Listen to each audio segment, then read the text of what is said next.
contenido de este video podrá parecer sorpresivo para algunas personas, puesto que su título dice que es lo que realmente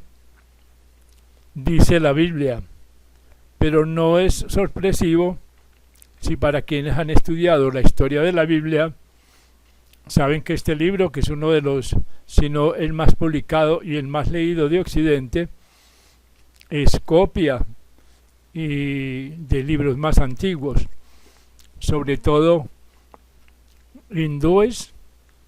egipcios y babilónicos, ya que el pueblo hebreo, cuando estuvo en cautiverio, tanto en Egipto como en Babilonia, tomó de estas dos culturas sus libros sagrados y los adoptó a su propia religión. Así pues que, aunque la Biblia sea copia de escrituras más antiguas y de culturas también más antiguas, de todas maneras es un compendio que explica las más profundas verdades filosóficas y religiosas. Otra de las características sorprendentes de la Biblia, para quienes no la han estudiado, es que la Biblia está encriptada, es alegórica y simbólica, y hay que hacer estudios a veces muy profundos para entender el significado real, para decodificar todas esas alegorías, todos esos símbolos y todas esos velos que tiene la India. Así que muchísimas personas, para ahorrar tiempo y para evitarse de pronto algunas confusiones,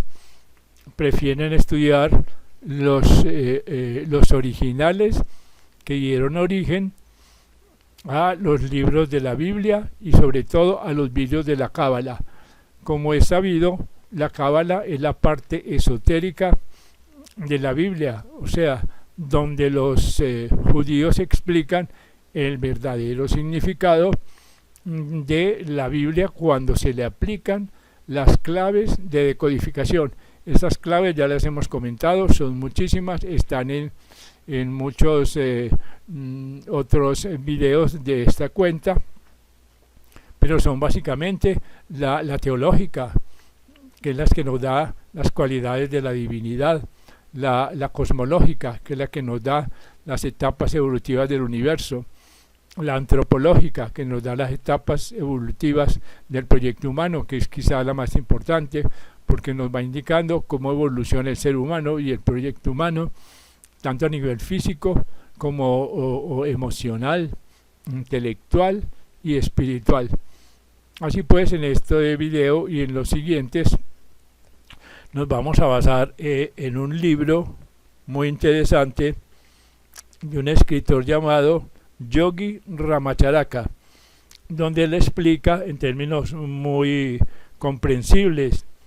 para quienes no son especializados en filosofía, todos los conceptos principales de las filosofías y religiones de la India, porque así se llama el libro. Repito, Yogi Ramacharaka, Filosofías y Religiones de la India.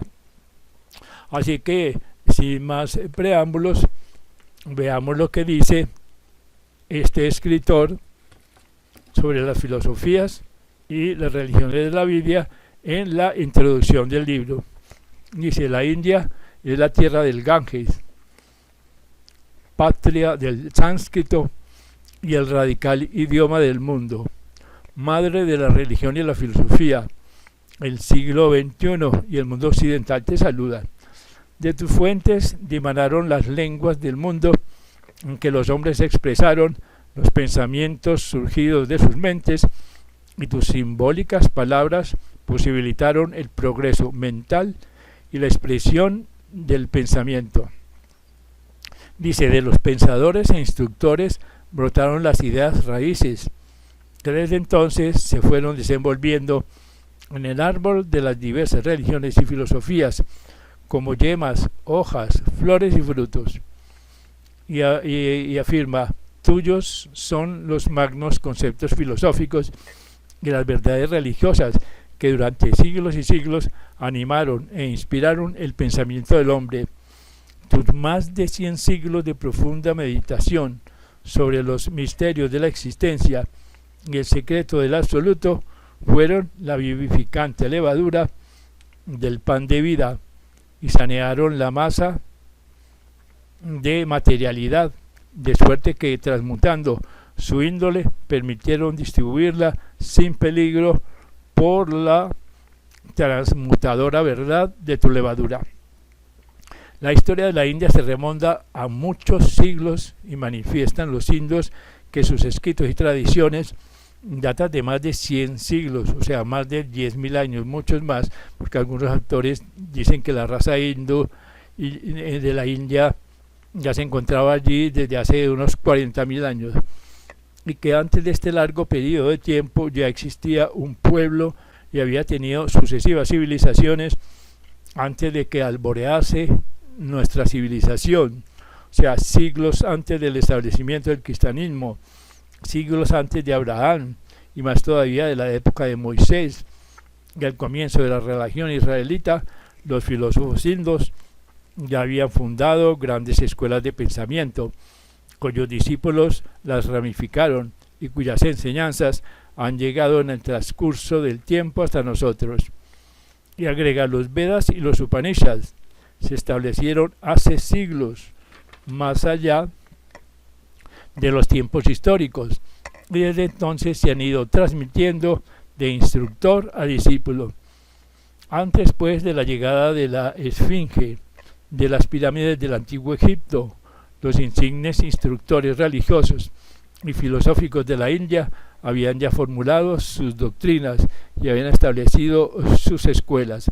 Seguramente deben tenerse mucha atención y merecer nuestro respeto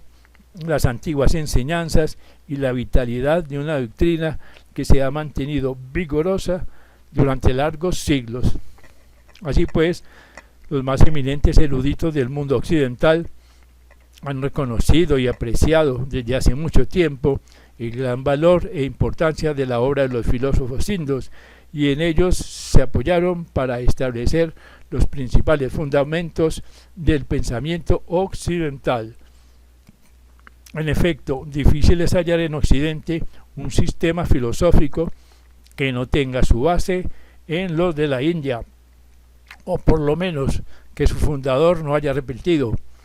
acaso inconscientemente, los fundamentales verdades expuestas siglos antes por algún pensador hindú. Toda posible modalidad de concepto, teoría o especulación filosófica han estado ya expuestos hace siglos por algún filósofo hindú. Parece como si el pensamiento filosófico de la India hubiese servido de finísimo tapiz a cuyo a través se experimentara toda la masa de la humana filosofía,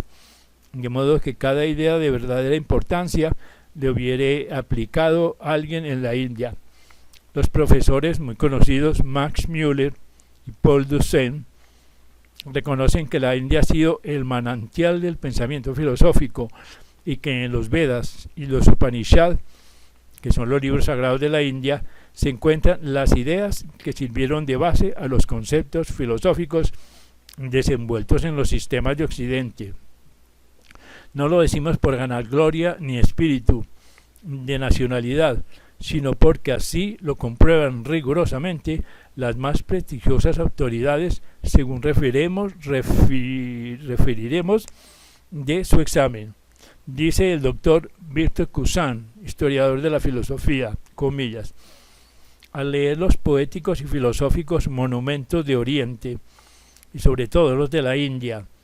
que empiezan ahora a difundirse por Europa, descubrimos verdades tan profundas y tan opuestas a los mezquinos resultados obtenidos a veces por el genio europeo, que no podemos menos que postrarnos ante la filosofía de Oriente y ver en esa cuna de la humanidad la tierra nativa de la más alta filosofía. India compendió en pocas palabras toda la historia de la filosofía. Otro autor, que se llama Monier Williams, dice en su magna obra sobre las religiones de la India, comillas, Si se nos permite el anacronismo, diremos que los indios fueron espinosistas 2000 años antes que Spinoza y darwinianos muchos siglos antes que Darwin y evolucionistas centenares de años antes de que los sabios de nuestro tiempo aceptaran la teoría de la evolución y antes de que se introdujera en los idiomas la palabra evolución. Así pues, muchos autores sostienen que el famoso filósofo griego Pitágoras aprendió en las escuelas de la India durante su estancia en este país y se refiere que al regresar a Grecia llevóse consigo algunos filósofos indios para que los griegos se beneficiasen de sus enseñanzas. Sea o no cierta esta última versión, no cabe duda de que la influencia índica vitalizó el pensamiento filosófico de Grecia. También dice el profesor E.W. Hopkins, comillas, Platón estaba versadísimo en filosofía sankhya, que tomó de Pitágoras. Con anterioridad al siglo VI a.C., todas las ideas filosófico-religiosas de Pitágoras eran muy conocidas en la India. Si solo se contaran uno o dos casos de esta índole, podría achacarse a meras coincidencias, pero estas coincidencias son demasiado numerosas para atribuirlas a la casualidad. El neoplatonismo, el gnosticismo cristiano deben mucho a la India. Así que las ideas gnósticas sobre la pluralidad del cielo, del mundo espirituales, dimanan de fuentes índicas. El alma y la luz eran palabras sinónimas en el sistema Sankhya, mucho antes de que lo fueran en Grecia, y aparecieron sinónimos en Grecia mediante el pensamiento tomado de la India.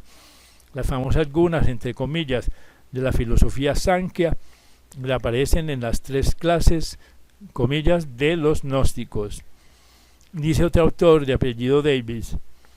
el sistema filosófico de Kapila es el primero de que se tiene noticia en el mundo. Es el primer intento que registra la historia para responder con solo la razón a las misteriosas preguntas que surgen de las mentes reflexivas acerca del origen del mundo, de la naturaleza del hombre y sus relaciones con cuanto visible o invisible le rodea, así como de su futuro destino. Y agrega, la filosofía de Schopenhauer y Hallman es una reproducción de la parte materialista del sistema filosófico de Kapila, expuestas en forma más complicada, pero en las mismas líneas fundamentales. Por el particular, el entendimiento humano está en sí mismo terreno que ocupaba hace 2000 años, aunque en otro punto más importante ha retrocedido un paso. Así pues, Kapila reconocía plenamente la existencia en el hombre de un alma constituyente de su verdadera naturaleza, que es el absoluto de Nietzsche, y distinta de la materia e inmortal. Pero tanto en Inglaterra como en Alemania, los modernos filósofos solo ven en el hombre un organismo muy evolucionado. Dice otro autor, Hopkins, Tales y Parménides tuvieron precursores entre los sabios de la India y en la escuela ecléctica se reflejan los Upanishads. Así que las doctrinas de Anaximandro y Heráclito no se conocieron acaso por primera vez en Grecia. Otro autor, Schlegel, dice comillas, el divino origen del hombre, tal como se enseña en la Vedanta hindú, le estimula a que se esfuerce en su perfeccionamiento, le alienta en las luchas de la vida y le incita a considerar su retorno a la divinidad como el primer objeto de toda acción y reacción. Aún la más alta filosofía de los europeos, el idealismo expuesto por los filósofos griegos, resulta comparado con la abundante luz y vigor del idealismo oriental simplemente como una débil chispa del fuego de Prometeo en el esplendente fulgor del sol meridiano, tan desmayada y débil que siempre está a punto de extinguirse. También dice Max Müller sobre el sistema Vedanta de filosofía índica. Es un sistema único. Si se le compara con los demás sistemas filosóficos del mundo, que directa o indirectamente recibieron su influencia. Al tratar del audaz concepto de la filosofía vedantina, que niega la realidad de los fenómenos y afirma la única realidad de lo absoluto, dice Max Müller, comillas, ninguno de nuestros filósofos, sin exceptuar a Heráclito, Platón, Kant o Hegel, se atrevió a dirigir tan soberbia aguja sin temor de tormentas ni de rayos. La dirigieron piedra sobre piedra en regular sucesión, después de ver claramente que en el principio no pudo existir más que el único ser, como no podría haber más que uno en el fin, llámesele Atman o Brahman. Dice, por su parte, declara Sir William Jones, es imposible leer la Vedanta y sus diversos comentarios sin advertir que Pitágoras y Platón derivaron sus sublimes teorías de la filosofía índica. Y Schopenhauer, el insigne filósofo alemán, dice, no hay estudio más beneficioso y enaltecedor para el hombre que el de los Upanishads. Han sido el solaz de mi vida y lo serán de mi muerte. Y escuchemos a Paul Dawson. Dice, Dios, el único autor de todo bien en nosotros, no es como en el Antiguo Testamento, un ser separado y diferente de nosotros, sino más bien nuestro divino ser interior. Esto y mucho más nos enseñan los Upanishads y debemos aprender esta lección si queremos dar el último toque a la conciencia cristiana para completarla y darle consistencia. Así pues, el estudiante occidental deseoso de conocer las filosofías y religiones de la India está en desventajosa situación a causa de su remota lejanía de los autorizados instructores y su incapacidad para distinguir lo verdadero de lo falso, lo genuino de lo espurio y lo cierto de lo dudoso entre lo muchísimo que se ha escrito y publicado sobre este asunto. Encontrará el estudiante una copiosísima bibliografía respecto de la India y sus religiones y filosofías de varios autores ingleses que a menudo solo estudiaron superficialmente el asunto y seguramente no acertará a conciliar las muchas afirmaciones contradictorias que halle en tales tratados. Así que al advertir la flagrante contradicción en que unos con otros incurren los autores, no sabrá el estudiante cómo comprobar la autenticidad de una fuente de información. Y no es extraño que así ocurra, dice este autor, si tenemos en cuenta que la mayoría de los tratadistas ingleses no derivaron su información de la fuente originaria, ni la recibieron de primera mano, sino que la encontraron espigando en diversos campos sin el necesario discernimiento, pues era el asunto muy forastero a su mentalidad y opuesto a su educación intelectual, religiosa o filosófica. Cierto es que hay algunas obras de autores ingleses muy fidedignos, pero quedan sepultadas bajo el tumulto de incompetentes, erróneos y a veces prejuicios y sectarios tratados sobre la materia. Así que para escribir inteligentemente acerca de las religiones y filosofías de la India es necesario simpatizar con la mentalidad y con el alma de los indios, sin que para ello se haya de creer en sus religiones ni adherir a sus filosofías, pues basta colocarse en simpática disposición mental respecto de los fundamentales conceptos y básicos principios espirituales del pueblo indio.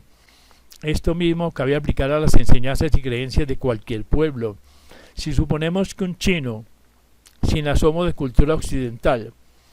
quisiera escribir un tratado fidedigno acerca de las religiones y filosofías de Occidente, y para ello recurriera a distintas y contradictorias fuentes de información,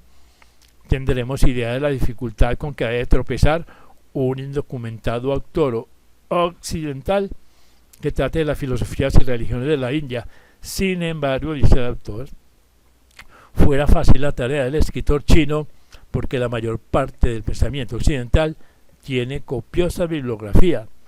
mientras que las muchas modalidades del pensamiento oriental están contraídas a las tradiciones, a la enseñanza oral, de la, entre comillas, lectura entre líneas de los libros impresos.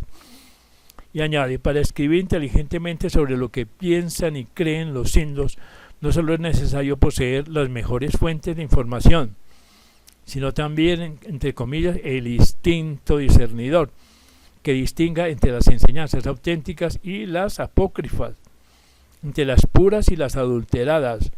y sobre todo hay que estar poseído del espíritu, que hay que tener aquel sutilísimo sentido espiritual que penetre de golpe en el corazón de las enseñanzas esotéricas, lo cual es la llave a las puertas del templo. Muy luego se echa de ver cuán propensos a error han sido pues los intentos de interpretar las filosofías y religiones de la India. Si consideramos que lo hicieron los misioneros cristianos, cuyo interés estaba en desacreditar las creencias nacionales a los ojos del pueblo indio con objeto de ganar prosélitos. Así que por honrado y sincero y consciente que sea tal autor, sus escritos han de estar teñidos con el matiz de sus puntos de vista y los deberes de su misión, pues se halla en las mismas circunstancias que el abogado defensor de una parte en causa jurídica, que tratase en su alegato de describir las condiciones y la situación de la parte contraria, cosa imposible de hacer sin prejuiciosa parcialidad, porque el abogado retribuido, celoso del interés de su cliente, saturado del unilateral concepto del caso en juicio, no será capaz de proceder con absoluta justicia, por mucha que sea su personalidad honradez. Además, que no esté familiarizado a la par con los respectivos conceptos del filósofo indio o del teólogo cristiano, no puede imaginar la fundamental oposición existente entre ellos. Así, por ejemplo,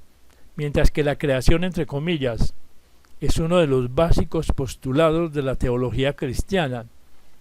el filósofo indio no admite la creación en el sentido de hacer algo de la nada, pues considera absurdo e insensato este concepto desde su punto de vista. Así que para la mentalidad índica nada sale de la nada, sino que todo cuanto existe es, y algo externo o una fase, aspecto, modalidad, expresión o manifestación de ese algo eterno. Así pues, el milagro, entre comillas, de crear algo de la nada es absolutamente incompatible con la mentalidad índica, pues por muy fértil que tenga un indio la imaginación, es incapaz de concebir la imagen de una cosa procedente de la nada.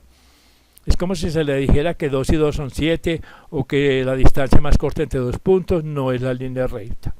Así que para él, la nada, entre comillas, es siempre nada y nunca puede ser algo ni por obra humana ni por obra divina. Además, para la mentalidad de los indios, una cosa mortal no puede convertirse en inmortal por medio alguno.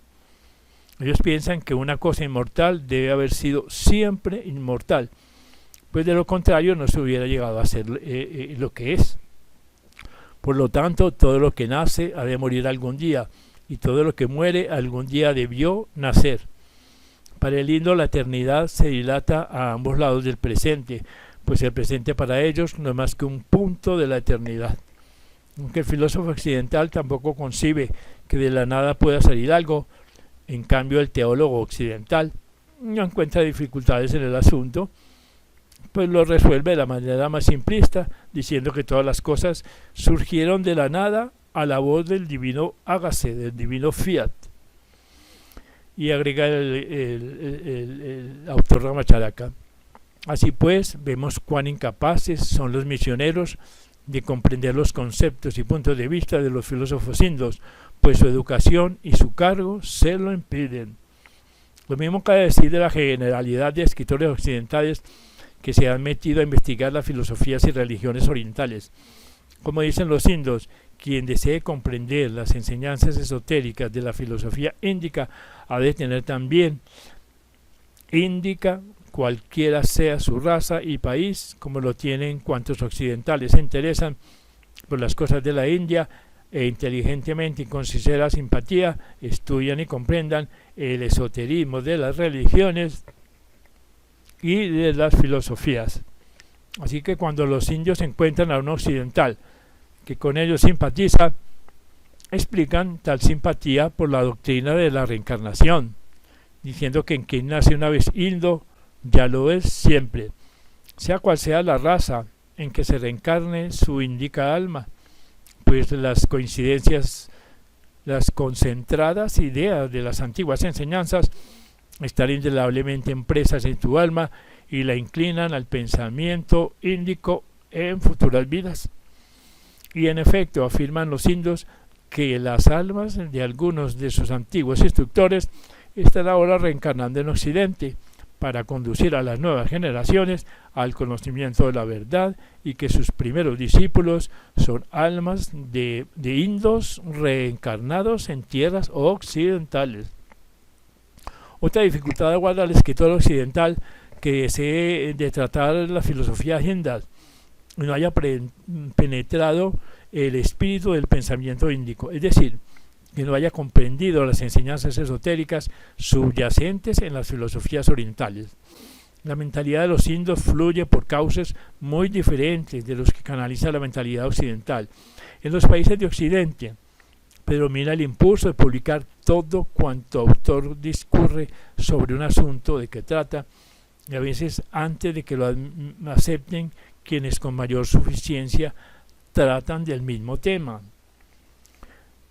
Pero en Oriente, dice este autor, sucede lo contrario, pues los sabios reservan para sí y sus contados discípulos en círculos esotéricos la flor de la idea que juzgan demasiado importante para difundirla entre el irreflexivo e indiscreto vulgo. Por otra parte, en Occidente se consideran los escritos de un filósofo como una labor puramente intelectual, sin que nadie espere de él que haya de vivir según los principios de su preconizada filosofía, mientras que en Oriente, tanto el filósofo como sus discípulos toman con mucho fervor la doctrina y a ella acomodan su conducta individual en la vida diaria, pues de lo contrario se le tildaría justamente de hipócrita. Así es que el oriental reserva para sí las enseñanzas esotéricas hasta que se considera capaz de vivirlas y publicarlas y declararlas. Dice, la misma norma de los individuos siguen las corporaciones sabias que instintivamente reservan para unos pocos las esotéricas enseñanzas de sus filosofías y consideran sacrilegio comunicarlas al individuo digno de recibirlas. Además, siempre existe el gran cuerpo de enseñanzas esotéricas de las filosofías de la India, aceptadas y reconocidas por los filósofos, pero que no se enseñan públicamente.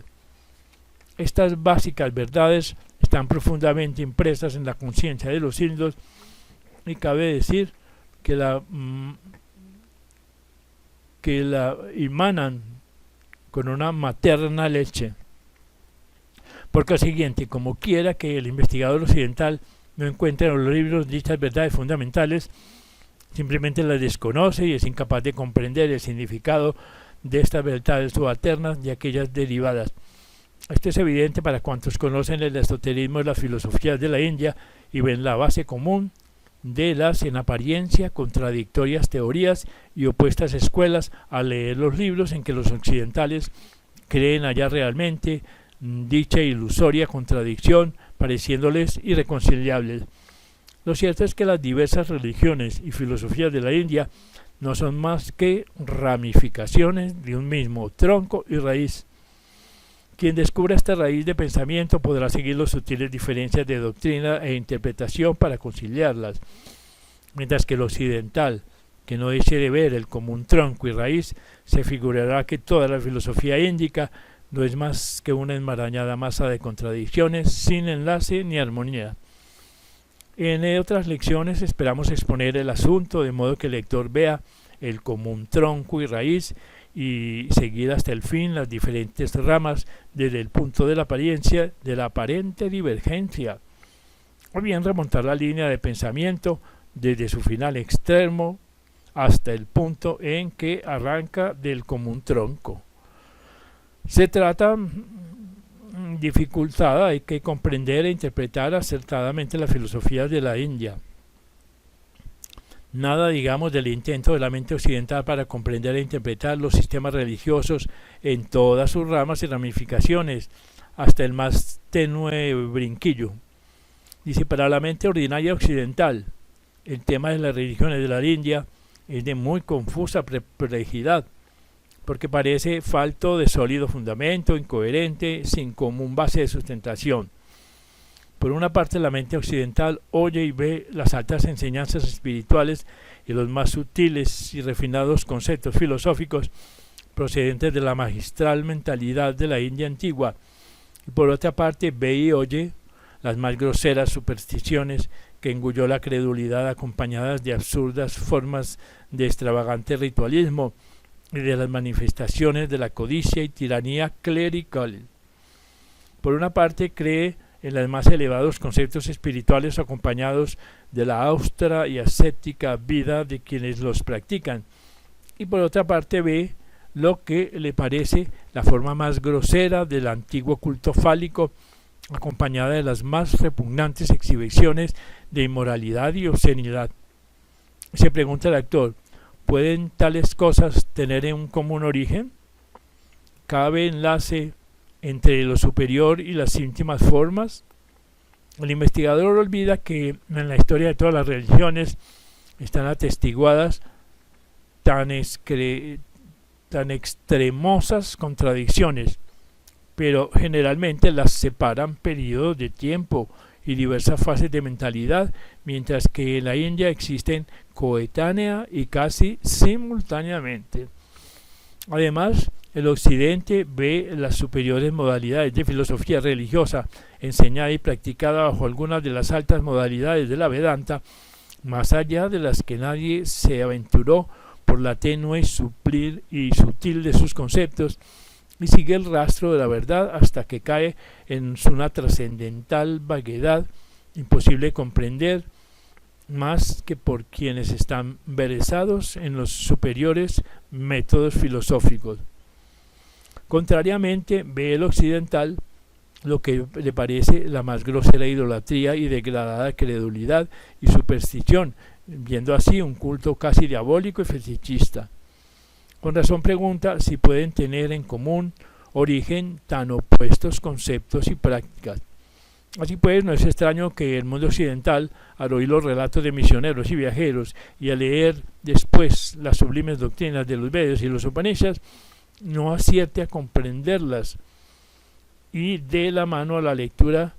meneando con aire de escepticismo la cabeza, diciendo que el pensamiento índico debe ser una pesadilla de extravagancias y conceptos teológicos, religiosos y filosóficos. Si a esto se añaden las noticias de los fenómenos maravillosos y mágicos realizados por los faquires, queda todavía el occidental mucho más perplejo. La dificultad sube de punto cuando los instructores indios declaran que dichos milagros, entre comillas,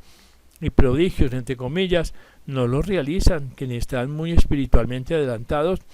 ni por espirituales procedimientos psíquicos al alcance de cuantos quieran investigar el asunto, y los realizan simplemente hombres inmortales y religiosos y a menudo ignorantes de los rudimentos de la filosofía superior. Así que todo esto confunde a la mentalidad occidental y también esperamos iluminar tan tenebroso aspecto de este asunto. Y continúa el señor Ramacharaka diciendo, una de las explicaciones de la persistencia de las groseras formas de fetichismo, superstición, envilecimiento religioso en la India, lado por lado de las superiores modalidades de enseñanza y conocimientos filosóficos y religiosos, nos lo da el ambiente mental de la misma India, el estudio de la historia de su filosofía. Así pues, conviene tener en cuenta que durante muchos siglos la mentalidad índica se contrajo a investigar el, comillas, más allá de la muerte, hasta un punto incomprensible para la mente occidental, mientras los nuevos países de Occidente, con sus zapadores en actividad, han adelantado por las vías del progreso material, la India ha permanecido más bien quieta, soñando en lo que existe tras el mundo material y encima y debajo de la vida física. Así que para el indo espiritualizado el mundo material es ilusorio, una cosa de momento, como si se desvaneciese apenas formado, mientras que el mundo espiritual es el verdadero mundo al que más propiamente debe atender el hombre. Sin embargo, no decimos por nuestra parte que este concepto de los indios sea el mejor, sino que tan solo lo exponemos con objeto de que el lector lo comprenda, pues francamente opinamos que la tendencia de la mentalidad de Oriente es tan unilateral como la de Occidente, pues la primera solo se preocupa del yo soy, entre comillas, sin cuidarse del yo hago, mientras que la segunda se satisface con el yo hago sin preocuparse del yo soy. Así pues, la mentalidad oriental considera el aspecto de la existencia y desdeña el de la acción, mientras que la occidental considera la acción como lo más importante y no le interesa casi el problema de la existencia. Para el mundo occidental, pues, lo físico es la base dominante. Para el oriental prevalece lo metafísico, pero los pensadores de ambos mundos, oriental y occidental, reconocen que el futuro progreso depende de la combinación armónica del método de actividad de los occidentales con el ideal de los orientales, después de que se cobre nueva energía a las milenarias tierras, que a la actividad occidental se le añada la espiritualidad y conocimiento del alma de los orientales, a fin pues de mantener el equilibrio entre lo material y lo espiritual. Los observadores sagaces, al ver el anhelo con que Oriente emula la actividad de Occidente y el ansia de Occidente por reconocer los misterios de vida y del universo, lo consideran como un índice de un maravilloso porvenir para la humanidad, con la entrefusión de Oriente y Occidente. Así pues, el pueblo de la India está separado tan solo por un tenue velo del mundo de ultratumba, y todo el que resida en la India y siente, entre comillas, la corriente de pensamiento y vida que allí se manifiesta, pronto advertirá la grandísima diferencia psicológica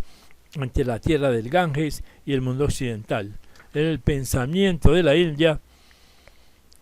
en comillas, está disuelto en los aires y nadie puede morar allí sin sentir los efectos de esta sutil influencia.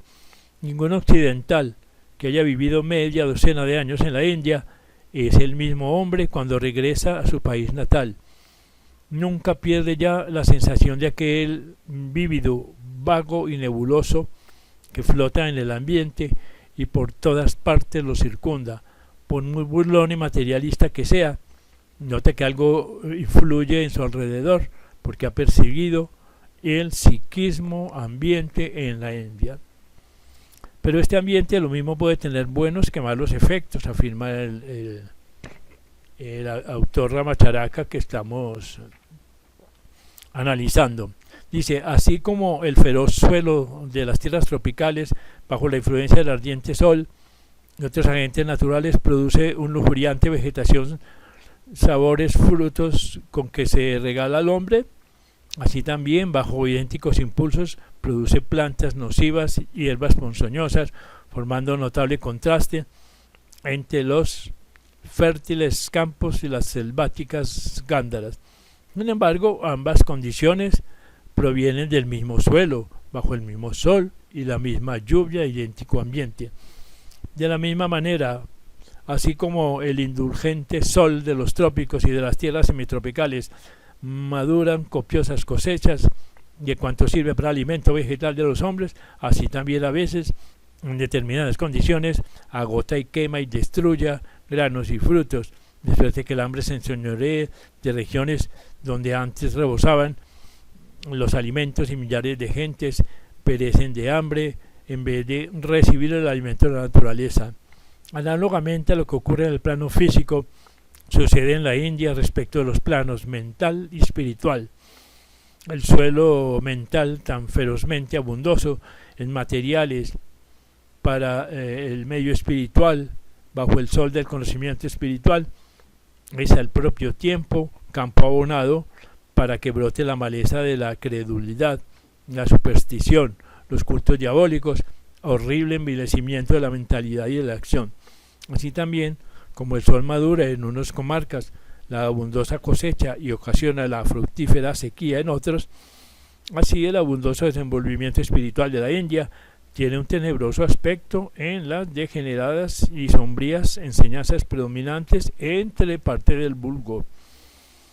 Así pues, la India es la tierra de un señalado contraste espiritual, pues lo superior y lo inferior se encuentran allí lado por lado, más para los capaces de mirar tras la apariencia y penetrar en lo hondo de las cosas. Es evidente que las envilecidas formas religiosas de la India no son más que los degenerados y groseros aspectos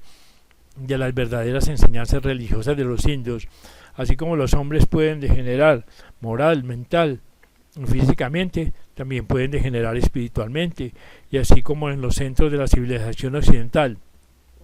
hay hombres monstruosos que cometen actos más salvajes que los del más ignorante salvaje, y hombres de talento son culpables de actos y prácticas bestiales. Así hallamos en la India que las gentes más bajas e ignorantes se han desviado tan lejanamente de las sublimes enseñanzas espirituales de su raza, que están en la escala espiritual mucho más bajo que el ignorante salvaje carente de toda espiritualidad. Así que cuanto mayor es la altura, más tremenda la caída. Cuanto más se inclina el péndulo en una oscilación, otro tanto se inclinará hacia el lado opuesto. Las leyes, pues, que rigen en el plano físico rigen también en los planos mental y espiritual. ¿Acaso cuando el lector haya estudiado esta lección será capaz de discernir entre lo verdadero y lo falso de las religiones de la India, y advertirá que mientras su filosofía se remonta a las cumbres del conocimiento humano, al propio tiempo se sumen ciertas modalidades de su religión en las más tenebrosas cavernas y antros privados del fulgor del sol y de las vivificantes influencias de los parajes luminosos. Así pues, la población de la India es de muchos millones de personas, habitantes esparcidos por un vastísimo territorio densamente poblado. Está constituida la población por multitud de razas, de todo linaje, de matices religiosos, entre los que se cuentan millones de hinduistas ortodoxos con diversas modalidades de creencias, cristianos, musulmanes, judíos, parsis, budistas, jainos, sikhs, con cerca de muchos millones de aborígenes todavía fieles a su culto ancestral. No es extraño que entre tanta diversidad de gentes se encuentren todas las modalidades, gracias y matices de creencias religiosas, desde las superiores a las inferiores, así como en los Estados Unidos vemos el más adelantado pensamiento religioso junto a las más degradantes supersticiones, desde el sublime concepto religioso de un Emerson